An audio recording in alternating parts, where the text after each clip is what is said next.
Bonjour à tous. Annoncer la sortie d'un nouveau livre qui était tant attendu, comblé de toute bénédiction. Donc un livre vraiment que permet, comme on dit, l'église au milieu du village et surtout qui dénonce la théologie de la prospérité, donc ce faux évangile qui malheureusement séduit beaucoup de croyants. Donc à partir du verset 1, le jour de la Pentecôte, ils étaient tous ensemble dans le même lieu. Tout à coup, il vint du ciel un bruit comme celui d'un vent étaient assis. Des langues semblables à des langues de feu leur apparurent, séparées l'une des autres, et se posèrent sur chacun d'eux. Et furent tous remplis du Saint-Esprit et se mirent à parler en d'autres langues, selon que l'Esprit leur donnait de s'exprimer.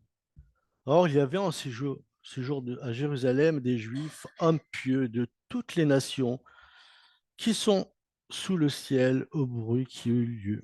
La multitude accourut et elle fut confondue parce que chacun les entendait parler dans sa propre langue. Ils étaient tous dans l'étonnement et la surprise. Ils se disaient les uns aux autres, voici ces gens qui parlent, ne sont-ils pas tous galiléens? Et comment les entendons-nous parler dans notre propre langue, à chacun dans notre langue maternelle? Parthes, Médès et Lamite, ceux qui habitent la Mésopotamie, la Judée, la Cappadoce, le Pan d'Asie, la Phrynie de Cyrène, et ceux qui sont venus de notre langue, mais des merveilles de Dieu. Et ils étaient tous dans l'étonnement et ne sachant que penser. Ils se disaient les uns des autres, que veut dire ceci? Mais d'autres se moquaient et disaient, mais ils sont pleins de vin doux. Alors Pierre, se présentant avec les 11, éleva la voix et leur parla en ces termes, hommes juifs, et vous tous mes paroles, ces gens ne sont pas ivres comme vous le supposez, comme c'est la troisième heure du jour, dit Dieu, je répandrai de mon esprit sur toute chair, vos fils et vos filles prophétiseront, vos jeunes gens auront des visions et vos vieillards auront des songes. Oui, sur mes et ils prophétiseront en bas sur la terre et du sang de feu et une vapeur de fumée. De ce jour grand, glorieux, que nous venons de lire, et c'est dans ce passage que nous venons de lire, ce passage, les actes racontent en détail les naissances de l'Église et son avancée miraculeuse par la puissance du Saint-Esprit. Donc, 10 jours après l'ascension de Jésus, le Saint-Esprit a été répandu sur plus de 120 de ses disciples qui attendaient en priant. L'Église est née le jour de la Pentecôte, 30 jours exactement après la mort et la résurrection. Donc le terme traduit par Église vient de la combinaison de deux mots grecs qui signifient appelé hors du monde.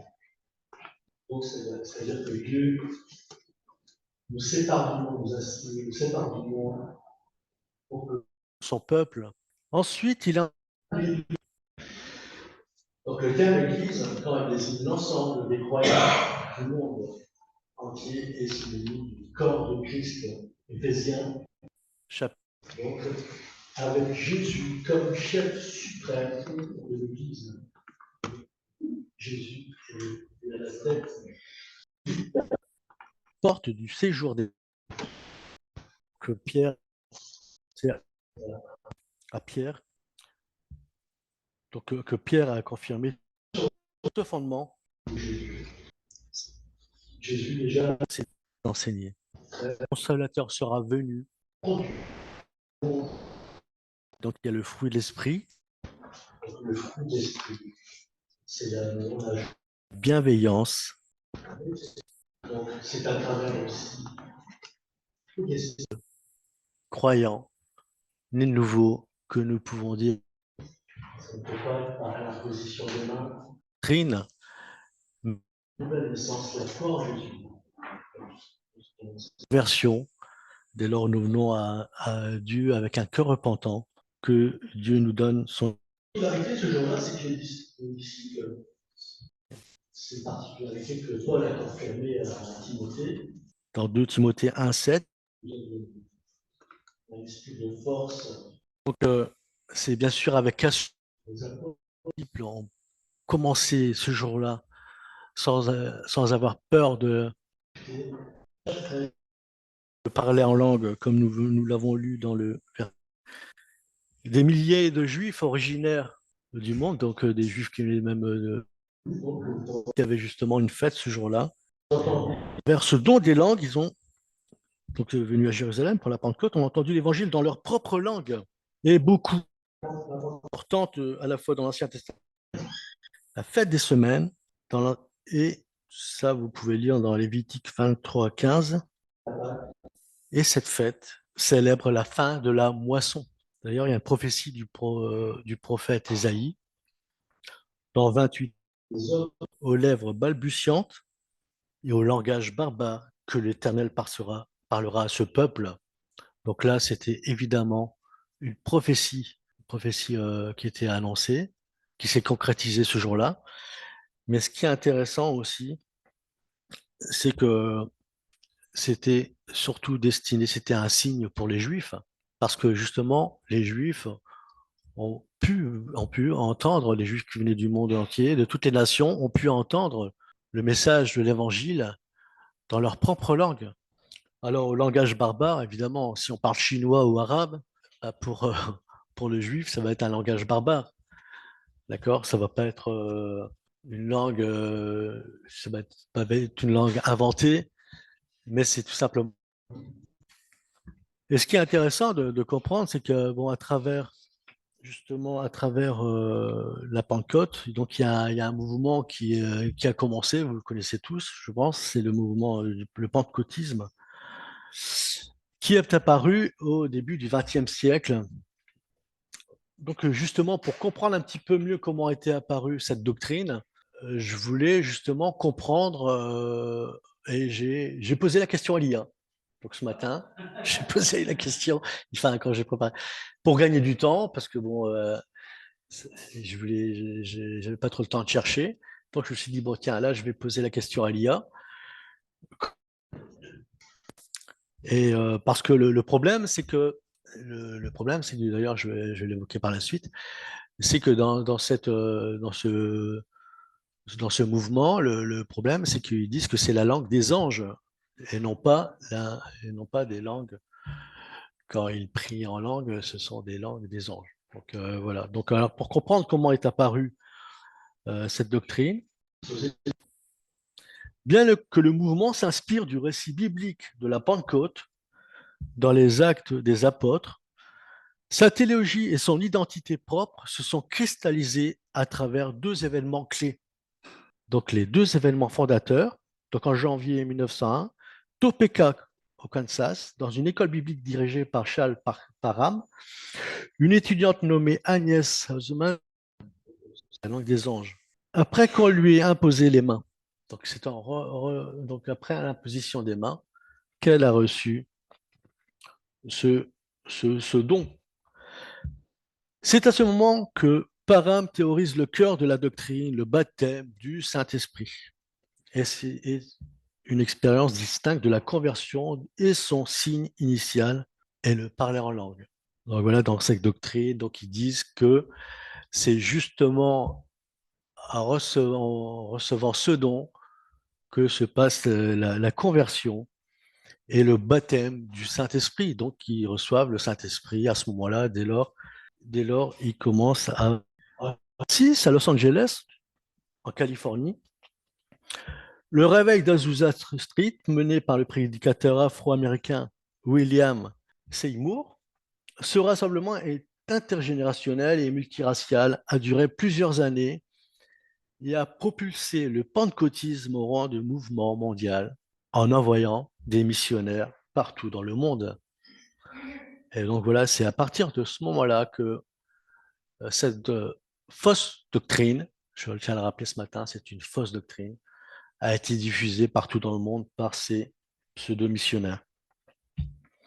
Alors, ce qui est intéressant de comprendre, c'est que à partir de la même période, bizarrement, alors là, vous allez me traiter de complotiste, mais Louis II est apparu, donc je dirais que dans l'ensemble, elle est bien, elle est très bien, Mais par contre, le passage qui parle du parler en langue, bizarrement, donc dans 1 Corinthiens 14, là, on trouve les mots qui ont changé. Et donc, dans Acte 10, 46, par exemple, car ils entendaient parler en langue et glorifier Dieu. Donc ça, c'est dans l'ancienne version. L'ancienne version, Martin, Osterwald, et là ici je vais prendre l'exemple avec Osterwald. Ici, il est précisé qu'ils entendaient parler diverses langues. Et donc là, on c'est des langues connues, parlées dans le monde, mais c'est pas absolument pas. Et dans 1 Corinthiens 14, 18, donc sur tout le chapitre, hein, il explique, bien sûr, il explique aux Corinthiens, ça ne va pas édifier l'Église si quelqu'un se lève, prie une langue étrangère et que les autres ne sont pas édifiés par la prière et ne comprennent pas. Et d'ailleurs, le problème, c'est qu'on ne peut même pas dire Amen à une prière. L'apôtre Paul dit, je rends grâce à mon Dieu de ce peuple, car je parle en langue. Donc, dans la version Louis II, donc c'est mis au singulier. Donc, il dit, je parle car je parle en langue. Mais quand nous allons dans les anciennes versions, je rends grâce à mon Dieu de ce que je parle plus de langues que vous. Donc là, ici, on comprend bien le contexte et on comprend bien que c'est des langues connues parce que Paul parlait l'hébreu. Donc voilà, enfin, Paul parlait vraiment beaucoup de langues et donc c'est pas qu'il s'est enorgueilli de ça. Donc le problème donc est pour le discernement des esprits. Là ici, vous expliquez l'importance que Dieu nous demande de discerner les esprits pour savoir par quel esprit la personne est animée. Donc comment pouvons-nous discerner un esprit si on ne comprend pas la personne ce qu'elle dit, si elle comprend pas, si on ne comprend pas, on n'arrive pas à déchiffrer les paroles, s'il n'y a pas un traducteur surtout. Donc bien évidemment, ça pose problème. Ça pose problème et on est incapable de discerner si on ne comprend pas la parole. Donc aussi le langage, si la glossolalie est le langage des anges, mais quels anges? Je dirais que là, il y a un autre problème. Parce qu'il faut aussi savoir qu'il y a aussi les anges déchus qui peuvent se manifester. Donc, est-ce que la personne qui prie en glossolalie, bah, elle se met déjà en danger, mais surtout la problématique, c'est que elle peut très bien parler en disant des malédictions, en maudissant Dieu, en maudissant les chrétiens, l'Église. Enfin voilà, je dirais le problème, c'est qu'on est incapable de discerner, de traduire. Et d'ailleurs, l'apôtre Paul le dit très bien dans le contexte d'un Corinthiens 14, il le dit très bien, s'il n'y a pas de traducteur, que celui qui parle une langue étrangère. Donc voilà, je pense que justement, c'est un sujet intéressant de comprendre comment est apparu le pentecôtisme et pourquoi nous devons être très vigilants quand nous nous retrouvons dans une église où quelqu'un veut nous imposer les mains pour soi-disant recevoir le baptême du Saint-Esprit. Mais je dirais la problématique, c'est que l'apôtre Paul, justement, nous dit dans Éphésiens chapitre 4, verset 5, il ne nous dit pas qu'il y a deux baptêmes. Paul nous dit qu'il n'y a qu'un baptême, et c'est le baptême d'eau. D'ailleurs, on va lire Éphésiens 4, 5, il y a un seul Seigneur, une seule fois et un seul baptême. Donc là, encore une fois, ça pose problème parce que ça vient en contradiction avec la parole de Dieu. Donc nous voyons qu'à la Pentecôte, avec le don miraculeux du parler en langue, parler des langues étrangères, a permis à des Juifs de diverses nations de comprendre le message du salut en Jésus-Christ, donc par les apôtres.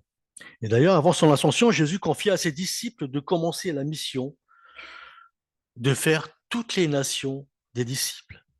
Donc là, à ce moment-là, on comprend mieux que quand Jésus a donné cet ordre pardon, aux disciples d'aller parmi les nations, s'il faut aller dans d'autres nations où il faut apprendre les langues. Et donc à cette période, à cette époque, et c'est à travers ce don qu'ils ont pu justement concrétiser et faire ce que Jésus leur a demandé de faire, donc d'aller, Matthieu 28, 19, aller faire toutes les nations des disciples en les baptisant au nom du Père, du Fils et du Saint-Esprit, et enseignez-leur à observer tout ce que je vous ai prescrit.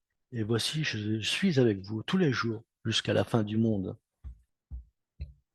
Donc nous voyons bien que à partir de ce moment-là, ils ont pu commencer cette mission d'aller annoncer l'évangile à toutes les nations.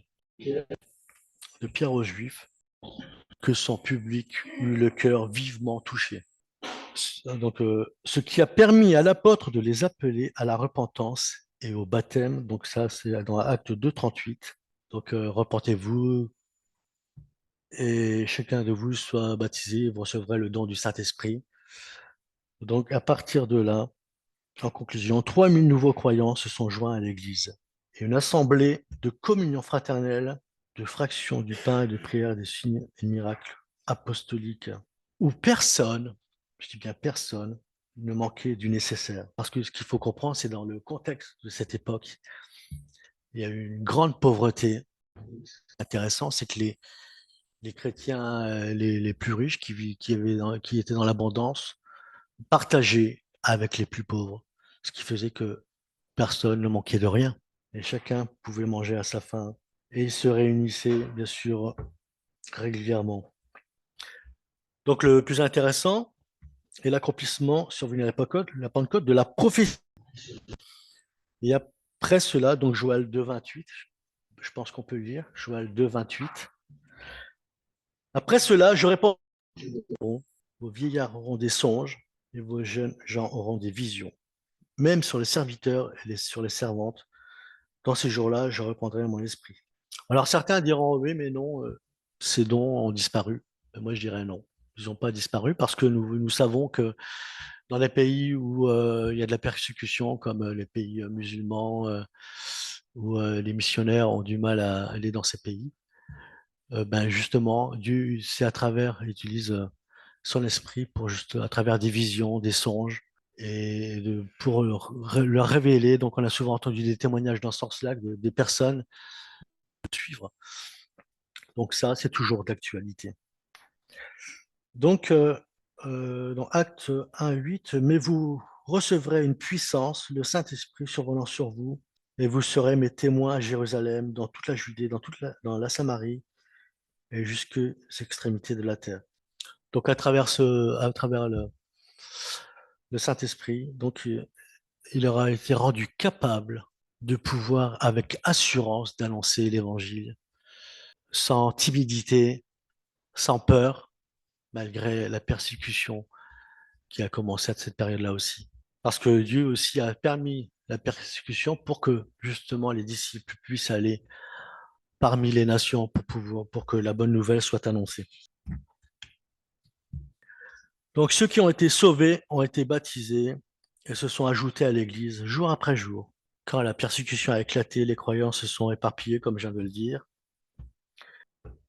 Si bien que l'Église, et l'apôtre Paul, dans 1 Thessaloniciens 4,16, que l'Église, c'est l'épouse de Christ. Et Éphésiens 5, 27, pour faire paraître devant lui cette Église glorieuse, sans tache ni ride, ni rien de semblable, mais sainte et irréprochable. Enseigner, guider, sainte et irréprochable. Et la merveilleuse nouvelle, c'est que lors de l'avènement de notre Sauveur et Seigneur Jésus, après l'enlèvement, donc Apocalypse 19, 7, nous dit, réjouissons-nous, soyons dans l'allégresse et donnons-lui gloire, car les noces de l'agneau sont venues et son épouse serait préparée. Donc son épouse s'est préparée, c'est-à-dire son église s'est purifiée, s'est sanctifiée. Pourquoi justement cette exhortation? Parce que justement Jésus veut que son église se prépare, justement, comme nous voyons dans les signes prophétiques des temps de la fin. Quand nous verrons tous ces signes, donc les signes que nous voyons déjà à l'heure actuelle, certains signes, Nous savons que déjà, il est temps de se préparer, se mettre à part du monde et surtout comprendre, comme on l'a déjà rappelé récemment, la grâce a coûté le prix donc, du sacrifice du Fils de Jésus sur la croix. Donc il est mort sur la croix pour que nous puissions être purifiés, sauvés. D'accord? Et il a fallu que Jésus souffre sur la croix, que son sang coule. Et c'est à travers son sang qui a coulé que nous pouvons avoir la justification et la réconciliation avec Dieu. Amen.